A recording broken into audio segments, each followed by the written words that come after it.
Hello बच्चों, welcome once again to this amazing YouTube channel Ruhi online classes. तो बच्चों, I hope कि आप लोग इस प्लेलिस्ट का मतलब चैप्टर नंबर 3 बायोलॉजी का अभी तक जितनी भी वीडियोस अपलोडेड किए गए हैं आप लोगों ने सारे नोट्स भी बना लिए होंगे एंड सारे अच्छे से कवर कर लिए होंगे। और आज हम लोग स्टार्ट करेंगे इसका नेक्स्ट पार्ट, जिसमें हम लोग पढ़ेंगे संपूर्ण पुष्प के बारे में, उनके भाग के बारे में, उनमें कितने चक्र होते हैं, वो सब आज हम लोग इस एक छोटे से वीडियो में कंप्लीट करने वाले हैं। बाकी बच्चों, यहाँ पे इस चैनल पे आप लोगों का मोस्ट इम्पॉर्टेंट क्वेश्चन 2020-26 के लिए बायोलॉजी का क्लास 10th के लिए चैनल पे अपलोडेड कर दिया गया। तो अभी तक आप लोगों ने वो मोस्ट इम्पॉर्टेंट क्वेश्चन नहीं देखे हैं तो सबसे पहले जाके वो वीडियोस देखें एंड उसमें जितने भी क्वेश्चन दिए गए हैं उन सब को सॉल्व कर लीजिए अच्छे से, क्योंकि उसमें जितने भी क्वेश्चन दिए गए हैं चैप्टर नंबर 1, 2, 3, 4, 5 जितने भी हैं सब आपको अच्छे से कवर करना है। एंड चैप्टर नंबर 3 आपको ऑलमोस्ट कंप्लीट होने वाला है, तो वहाँ पे जितने भी क्वेश्चन रहेंगे सब आपको इसी चैनल के प्लेलिस्ट में मिल जाएंगे।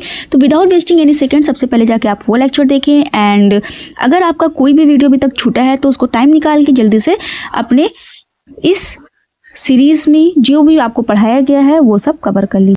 तो बच्चों, हम लोगों ने इस चैप्टर का मतलब कि चैप्टर नंबर 3 हमारा जो कक्षा 10 का था उसमें हम लोगों ने नर जनन तंत्र, मादा जनन तंत्र का डायग्राम और शुक्राणु की संरचना बहुत ही अच्छी तरीके से कंप्लीट कर लिया है। एंड वहाँ पे हम लोगों ने पहले चैप्टर में जनन की परिभाषा, लैंगिक और अलैंगिक जनन कंप्लीट कर लिया है। तो बच्चों, यहाँ पे आज हम लोग पढ़ेंगे पुष्पीय पौधों में लैंगिक जनन। मतलब कि अभी तक हम लोगों ने जो कवर किया था वो था हमारा जंतुओं में लैंगिक जनन, जहाँ पे हम लोगों ने नर जनन तंत्र और मादा जनन तंत्र पढ़ लिया है जो कि जंतुओं में पढ़ा था। लेकिन अब हम लोग को पढ़ना है पुष्पीय पौधों में लैंगिक जनन। मतलब लैंगिक जनन हम लोग तो देखेंगे लेकिन पौधों में देखेंगे, और ऐसे पौधों में देखेंगे जिसमें पुष्प पाया जाता है।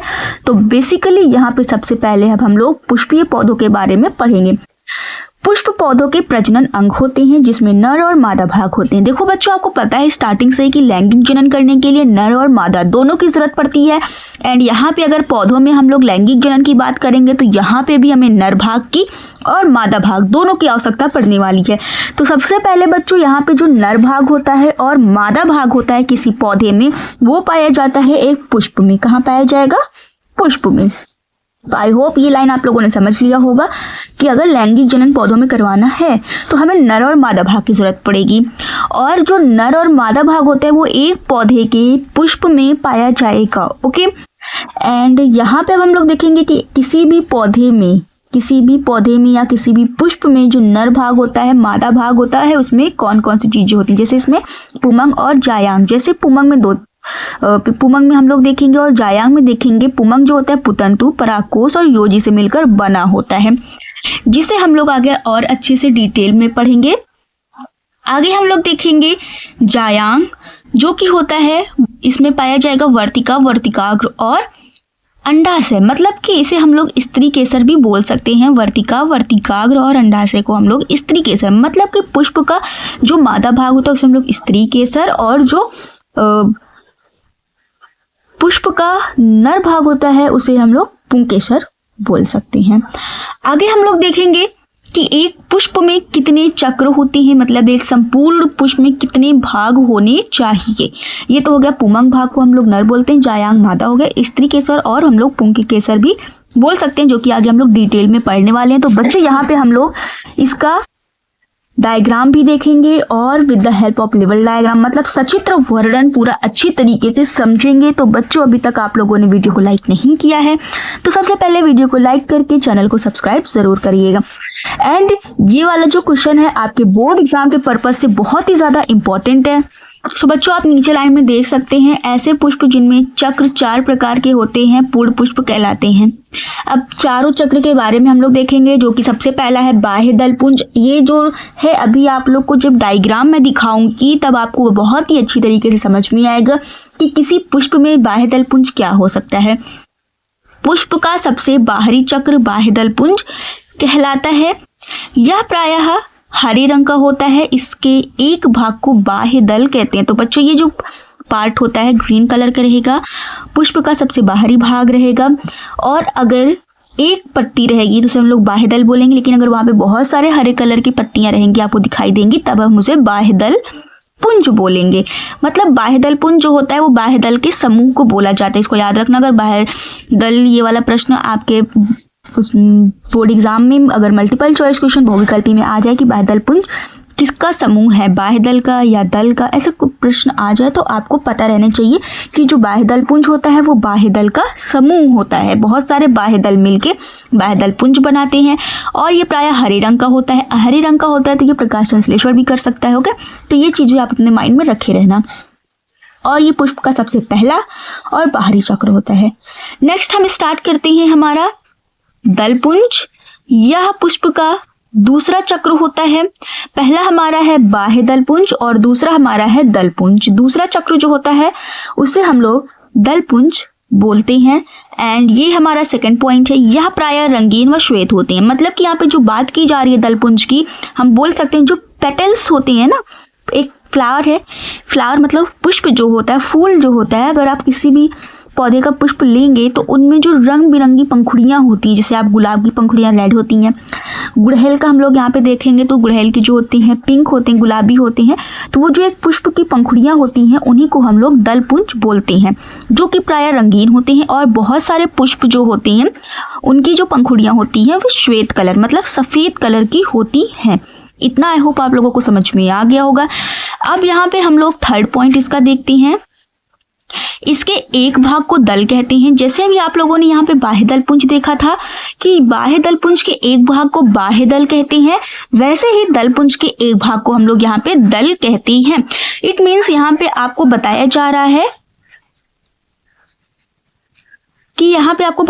है कि जो दल होता है, दलों के समूह को दलपुंज बोलेंगे और बाह्य दल के समूह को हम लोग बाह्य दलपुंज बोलेंगे। जैसे कि जब हम पुष्प लेते हैं, जब पुष्प कलिका अवस्था में रहता है तो आप लोग देखे होंगे उसके ऊपर ग्रीन कलर की पत्तियां पाई जाती हैं, जो अंदर के जो पेटल्स होते हैं उनको बंद करके रखने का काम करती हैं, मतलब पुष्पों की एक प्रकार से सुरक्षा करती हैं।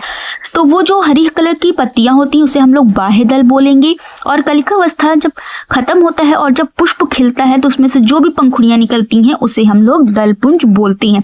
तो वहां पे एक पुष्प में बहुत सारी पंखुड़ियां होती हैं, इसलिए उसे हम लोग दलपुंज बोलेंगे। लेकिन जब वहां पे एक पंखुड़ी की बात आती है तब हम लोग उसे दल बोलते हैं।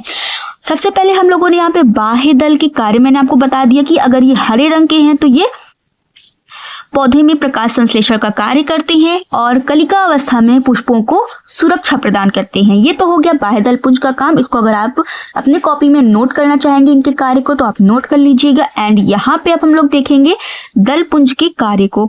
जहाँ पे दलपुंज का कार्य बताया गया है, इनका मुख्य कार्य कीटों को आकर्षित करना होता है। तो बच्चों यहाँ पे बताया जा रहा है कि जो दलपुंज होती हैं उनका मुख्य कार्य होता है कीटों को आकर्षित करना। मतलब जो छोटे मोटे कीड़े मकोड़े होते हैं उनको आकर्षित किया जाता है। कैसे आकर्षित होते हैं, देखो यहाँ पे अगर किसी भी पुष्प के जो दलपुंज होते हैं अगर बहुत ही चटकीले या फिर डार्क कलर के होते हैं तो वो कलर देख के आकर्षित हो जाते हैं, या फिर अगर वो बहुत ही ज़्यादा सुगंधित होते हैं, बहुत ही महकते रहते हैं, जैसे गुलाब का पुष्प होता है तो वो खुशबू से भी आकर्षित हो जाते हैं। बट अगर वो रात में अगर पुष्प खिलते हैं तो रात में जो पुष्प होंगे अगर वो रंगीन होंगे तो अच्छे से दिखाई नहीं देते हैं। तो यही लिए रात में जो पुष्प होता है वो ज़्यादातर श्वेत कलर के होते हैं, सफ़ेद कलर के होते हैं, जिससे कीटों को आसानी से आकर्षित किया जा सकता है। बात आती है कीटों को यहाँ पे आकर्षित किया क्यों जाता है ना। अगर यहाँ पे इनका मुख्य कार्य है कीटों को आकर्षित करना, तो जो कीट होते हैं उनको यहाँ पे आकर्षित परागण के लिए किया जाता है। परागण के लिए कैसे होते हैं जब हम लोग आगे नेक्स्ट वीडियो में परागण पढ़ेंगे तो वहाँ पे आपको बताया जाएगा स्वपरागण और परपरागण के बारे में, जहाँ पे आपको अच्छे से और डिटेल्ड में पढ़ाया जाएगा कि कीटों को आकर्षित करने के लिए पुष्प सुगंधित या श्वेत रंग के क्यों होते हैं और एक पुष्प में परागण की आवश्यकता क्यों होती है। सो आई होप आप लोगों को इतना समझ में आ गया होगा बाह्य दलपुंज एंड दलपुंज के बारे में। आफ्टर डेट हम लोग पढ़ेंगे पुमंग के बारे में। तो बच्चों ये जितनी भी चीज़ें हम लोग पढ़ रहे हैं ये सारी एक पुष्प में पाई जाती है। तो यहाँ पे पुमंग के बारे में अब हम लोग देखेंगे। यह पुष्प का तीसरा चक्र है। तो मैंने आपको बताया था स्टार्टिंग में कि एक पुष्प में 4 चक्र होते हैं। पूर्ण पुष्प को कंप्लीट करने के लिए 4 चक्र हमें पढ़ने पड़ेंगे, जिसमें हम लोगों ने 2 चक्र कंप्लीट कर लिया था, जो कि था बाह्य दलपुंज और दलपुंज, जो कि एक प्रकार के पुष्प में सहायक अंग होते हैं। अब यहाँ पे हम लोग पढ़ रहे हैं पुंग के बारे में। तो ये वाला जो भाग होता है ये जनन अंग होता है, ये पुष्पों के नर जनन अंग होते हैं। ये पुंग कोई पुंकेसरों का बना होता है। अभी हम लोगों ने ऊपर देख लिया था, मैंने आपको वहाँ पे पुंकेसर और स्त्री केसर बताया था। तो पुंकेसर में आपको 3 चीज़ें बताई गई थी, पुतंतु, परागकोश और योजी। तो आगे हम लोग यहाँ पे इसी वीडियो में आगे के नोट्स में हम लोग देखेंगे कि यहाँ पे पुतंतु क्या होता है, परागकोश क्या होता है, योजी क्या होता है। ये सारी चीज़ें एक पुष्प में पाई जाती है। तो स्टार्ट करते हैं हम लोग पुंकेसर के प्रकार। जो चीज़ें 3 हम लोग यहाँ पे अभी स्टार्टिंग में देखे थे, जो कि था पुतंतु, परागकोश और योजी। जैसा कि बच्चों मैंने अभी आप लोगों को बताया था कि जो पुंकेसर होते हैं उनके 3 भाग होते हैं, और यहाँ पे नोट्स में भी आपको वही चीज़ें बताई जा रही है। प्रत्येक पुंकेसर निम्नलिखित 3 भाग होते हैं, मतलब पुंकेसर में जो होता है वो 3 भाग उसमें होते हैं। पहला है पुतंतु, दूसरा है परागकोश और तीसरा है योजी। तो बच्चों साथ में आप इनके नोट्स भी बना सकते हैं, क्योंकि ये बोर्ड में most important and most repeated question है, और साथ ही साथ आप इसको याद भी करते चल सकते हैं। तो यहाँ पे जो पुतंतु होता है ये एक पुष्प में डंठल जैसी रचना होती है। अभी जब मैं आपको गुड़हल का पुष्प दिखाऊंगी जिसमें नर और मादा दोनों भाग होती हैं, तो वहाँ पे आपको वहाँ पुतंतु अच्छे से देख लेना कि वो डंठल जैसी संरचना होती है, और उसी पुतंतु के ऊपर परागकोश पाई जाती है। ओके, ये वही यहाँ पे नोट्स में लिखा है। और बच्चों ये जो परागकोश होता है इसी के अंदर परागकण का निर्माण होता है, जो परागण में हेल्प करता है। जब निषेचन की क्रिया होती है तो परागकोश के अंदर पाए जाने वाले परागकण जो होती हैं वही वर्तिकाग्र पर आके चिपकते हैं, जिससे आगे चलकर पौधों में निषेचन की क्रिया होती है। आई होप इतना आप लोगों को समझ में आया होगा। अब स्टार्ट करते हैं इसका थर्ड पार्ट, जो कि है योजी। योजी मतलब कनेक्टिव। कनेक्टिव का मतलब होता है ये जोड़ने का काम करता है। अब हम लोग देखेंगे किसको जोड़ता है, तो ये परागकोश को पुतंतु से जोड़े रखने का कार्य करता है। ये है परागकोश और ये है पुतंतु। तो मतलब कि पुतंतु एक डंठल की जैसी संरचना होती है और उसके ऊपर परागकोश पाया जाता है। तो जो परागकोश होता है वो बेसिकली एक डंठल के ऊपर रहता है, और डंठल के ऊपर जो परागकोश होता है उसको जोड़ने का काम जो करता है वो हमारा योजी करता है, जिसे हम लोग कनेक्टिव बोलते हैं। जहाँ पे आपका पुष्प का नर भाग कंप्लीट हो गया, जो कि तीसरा चक्र था। अब हम लोग स्टार्ट करेंगे पुष्प का चौथा चक्र, जो कि मादा जनन अंग है एक पुष्प का। लेकिन उससे पहले बच्चों आप लोग अपने नोट्स में एक चीज और इंक्लूड कर लेना, जो कि है प्रत्येक परागकोश के परागपुटों में असंख्य सूक्ष्म संरचनाएं होती हैं, जिन्हें परागकण कहते हैं। तो बच्चों यहाँ पे आप देख सकते हैं, अभी मैंने आपको परागकण बताया था जो कि परागकोश के अंदर पाई जाती है, और ये जो परागकण होता है यही निषेचन में भाग लेता है, जो कि जाके एक पुष्प के वर्तिकाग्र पर जाता है और वहाँ पे चिपकता है, और वहाँ पे परागनलिका पाई जाती है, जिसके माध्यम से वो अंडाशय तक पहुंचता है। तो बच्चों ये सब चीज़ें अभी मैं आपको आगे एक्सप्लेन करने वाली हूँ। बाकी यहाँ पे अभी हम लोग केवल पुष्प के भाग के बारे में पढ़ लें, क्योंकि जब तक आपको पुष्प के सारे पार्ट्स नहीं पता होंगे आपको निषेचन और परागण नहीं समझ में आएगा। तो सबसे पहले हम लोग पुष्प के पूरे जितने 4 चक्र होते हैं उनको हम लोग कंप्लीट कर रहे हैं, और साथ ही मैं आपको नोट्स भी प्रोवाइड कर रही हूँ, ताकि अगर मैं एक रफली पेज पे एक्सप्लेनेशन करती चले जाऊँगी तो आप को अच्छे से नहीं समझ में आएगा, और आपको नोट्स की बहुत ही ज़्यादा ज़रूरत है, क्योंकि आपको उसको बाद में याद भी करना रहेगा और अपने बोर्ड एग्जाम में लिखना भी रहेगा, क्योंकि आपका जो एग्ज़ाम होने वाला है वो थ्योरी बेस्ड है, उसमें आपको लिखना पड़ेगा। तो यही लिए मैं वीडियोस में आप लोगों के लिए थोड़ी सी मेहनत करके नोट्स भी बना के लेके आती हूँ, ताकि यहीं पे एक ही चैनल पे आप लोगों को नोट्स भी मिल जाए और आपके जितने डाउट्स हैं वो सब भी क्लियर हो जाए। तो यही लिए बच्चों इसमें थोड़ा टाइम लग जाता है, लेकिन आप लोगों को लाइक नहीं करना रहता। इसका मतलब मैं समझती हूँ कि अगर आप देख के चली जा रहे हैं और लाइक नहीं कर रहे हैं, इट मीन्स आपको ये समझ में नहीं आ रहा है। अगर आपको समझ में आ रहा है तो लाइक ज़रूर किया करें, ताकि उससे मैं नेक्स्ट वीडियो अपलोड कर सकूँ एंड मुझे लगे कि हाँ आप लोगों को ये चीज़ें समझ में आ रही है और आपके लिए ये नोट्स बहुत ही ज़्यादा हेल्पफुल है। तो जो बच्चे नोट्स नहीं बना पाए हैं किसी भी रीज़न से, तो अब उनके पास टाइम नहीं है कि वो नोट्स बनाएं, तो वीडियो को स्क्रीनशॉट ले लिया करें, क्योंकि यहाँ पे वीडियो काफ़ी देर से रुकी है। मतलब यहाँ पे नोट्स मैंने काफ़ी देर से एक जगह रोक के रखा है, तो आप स्क्रीनशॉट नोट लेके पढ़ाई कर सकते हैं, क्योंकि अभी बस 1 महीने बचे हैं और 1 महीने में आप नोट्स बनाने बैठ जाएंगे तो याद करने का टाइम नहीं मिलेगा। और बच्चों यहाँ पे मैंने आप लोगों को चैनल पे टाइम टेबल भी प्रोवाइड कर दिया है, जिससे आप उस टाइम टेबल को फॉलो करके एग्ज़ाम में बहुत ही अच्छे नंबर गेन कर सकती हैं। नाउ अब हम लोग देखेंगे पुष्प का मादा भाग। ना बच्चों आप लोग स्क्रीन पे देख सक रहे हैं कि यहाँ पे जायांग के बारे में आ गया है, और ये जायांग जो होता है एक पुष्प का चौथा चक्र है, और साथ ही ये पुष्प का मादा भाग है, जो कि मैंने आप लोगों को अभी बताया है। और यहाँ पे प्रत्येक जायांग एक या अनेक स्त्री केसर का बना होता है, और प्रत्येक स्त्री केसर में 3 भाग होते हैं। वीडियो की स्टार्टिंग में मैंने आपको स्त्री केसर के 3 भाग बता दिए हैं, जिनमें सबसे पहला था वर्तिकाग्र, वर्तिका और अंडाशय। तो हम लोग यहाँ पे बात करेंगे वर्तिका के बारे में, अंडाशय के बारे में, और लास्ट हमारे रहेगा वर्तिकाग्र के बारे में। और वीडियो के आखिरी में आपको डायग्राम भी दिखाया जाएगा, जिससे आप वीडियो को पॉज करके आप डायग्राम बहुत अच्छी तरीके से बना सकते हैं, या फिर आप उसका स्क्रीनशॉट ले सकते हैं। ना अब हम लोग स्टार्ट करते हैं कि स्त्री केसर के वो 3 भाग कौन से हैं। तो सबसे पहला है वर्तिका, एंड उसके बाद हम लोग देखेंगे यहाँ पे अंडाशय के बारे में। तो स्टार्ट करते हैं वर्तिका से। यह अंडाशय का, यहाँ पे हम लोग देखेंगे ये अंडाशय के ऊपर वाला लंबा व पतला भाग होता है। सेकंड, अंडाशय पुष्पासन से लगा चौड़ा व फूला हुआ भाग अंडाशय कहलाता है। तो बच्चों ये नोट्स आप लोग लिख लीजिए, आगे मैं इसको डायग्राम में बहुत अच्छे से एक्सप्लेन कर दूंगी, क्योंकि यहाँ पे अभी एक्सप्लेन करने में आपको समझ में नहीं आएगा जब तक आप उसका डायग्राम नहीं देखेंगे। तो अब हम लोग लास्ट देखते हैं वर्तिकाग्र के बारे में। आफ्टर डेट में उसका आपको अच्छे से डिटेल्ड में उसका चित्र भी समझा देती हूँ। तो बच्चों यहाँ पे अब आप यहाँ पे अच्छे से वर्तिकाग्र देख सकते हैं। वर्तिका का सबसे ऊपर का स्वतंत्र तथा चिपचिपा भाग वर्तिकाग्र कहलाता है। तो यहाँ पे होगा भाग, वर्तिका का सबसे ऊपर का स्वतंत्र तथा चिपचिपा भाग वर्तिकाग्र कहलाता है। तब हम लोग देखेंगे पूरा अच्छे से नीचे गुड़हल का पुष्प, जहाँ पे आपको नामांकित चित्र अच्छे से समझाया जाएगा। बच्चों यहाँ पे अब आप गुड़हल का पुष्प देख सकते हैं। अब हम लोग यहाँ पे बात करेंगे गुड़हल के पुष्प में पाए जाने वाले नर भाग के बारे में, मादा भाग के बारे में और सहायक अंग के बारे में।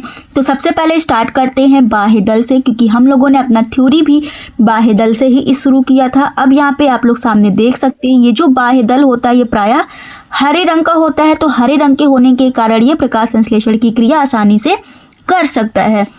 नेक्स्ट हमारा जो ये बाह्य दल का काम था, जब पुष्प कलिकावस्था में रहती, जब इनमें ये दल नहीं निकले रहते हैं, जब ये कली में रहते हैं, तब ऊपर से ये हरे कलर के जो बाह्य दल होते हैं इनकी सुरक्षा करते हैं। सो आई होप बाह्य दल आपको समझ में आ गया होगा। यहाँ पे एक है तो इसलिए बाह्य दल बोला जा रहा है। ऐसे ही पुष्प के चारों तरफ पाए जाते हैं बहुत सारे, तब हम उन्हें बाह्य दल पुंज बोलेंगे। नेक्स्ट हम लोगों ने पढ़ा था दल के बारे में। तो दल जो होता है बच्चों ये प्राय रंगीन होता है। तो आप कमेंट सेक्शन में बताइएगा कि गुड़हल का जो पेटल्स होते हैं, जो दल होते हैं या फिर जो पत्तियां होती हैं वो कौन से कलर की होती हैं। आप लोगों ने गुड़हल का पुष्प देखा है तो कमेंट सेक्शन में ज़रूर बताइएगा। तो ये हो गए सहायक अंग जो कीटों को आकर्षित करने का काम करते हैं या फिर सुगंध प्रदान करने का कार्य करते हैं। तो ये दोनों तो हमारे हो गए सहायक अंग। अब हम लोग बात करेंगे वर्तिकाग्र, वर्तिका और अंडाशय, मतलब कि स्त्री केसर जो कि पुष्प का मादा भाग होता है।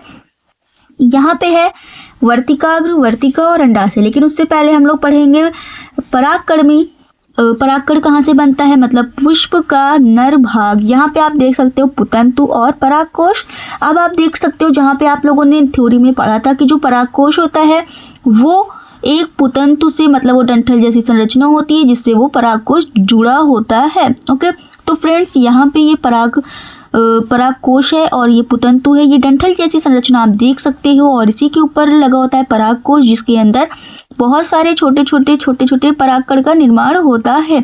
जब परागकण परिपक्व हो जाता है तब ये पुष्प के मादा भाग मतलब वर्तिकाग्र पर आता है, जो कि ये बहुत ही चिपचिपा पदार्थ यहाँ पे पाया जाता है। चिपचिपा होता है जिसपे परागकण आसानी से चिपक जाते हैं। और इस वर्तिका, ये जो वर्तिका लंबी सी आप लोग देख सक रहे हो, इसके अंदर पराग नलिका पाई जाती है जो कि एक खोखली संरचना होती है, जो अंदर आके यहाँ पे आपके अंडाशय से ये पुष्प के अंडाशय से जुड़ी होती है।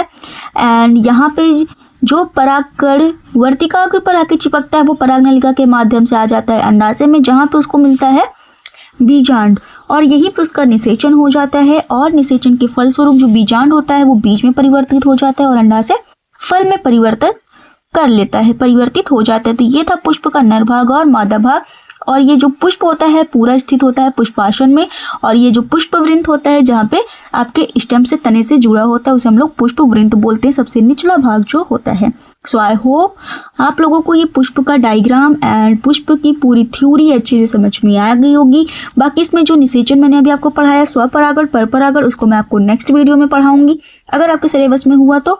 बाकी वीडियो अच्छी लगी हो वीडियो को ज़्यादा से ज़्यादा लाइक करें, शेयर करें एंड ऐसी और अमेजिंग वीडियोज़ के लिए एंड डेली क्वेश्चन प्रैक्टिस करने के लिए जो भी क्लास 10 के सीरीज में चल रही है तो चैनल को ज़रूर सब्सक्राइब करिए, क्योंकि बच्चों बोर्ड एग्जाम आने वाला है और साथ ही साथ आपको क्लास 10 के most important question already channel पे प्रोवाइड कर दिए गए हैं एंड आई होप आप लोग उसकी तैयारी अच्छे से कर ले होंगे। Bye bye.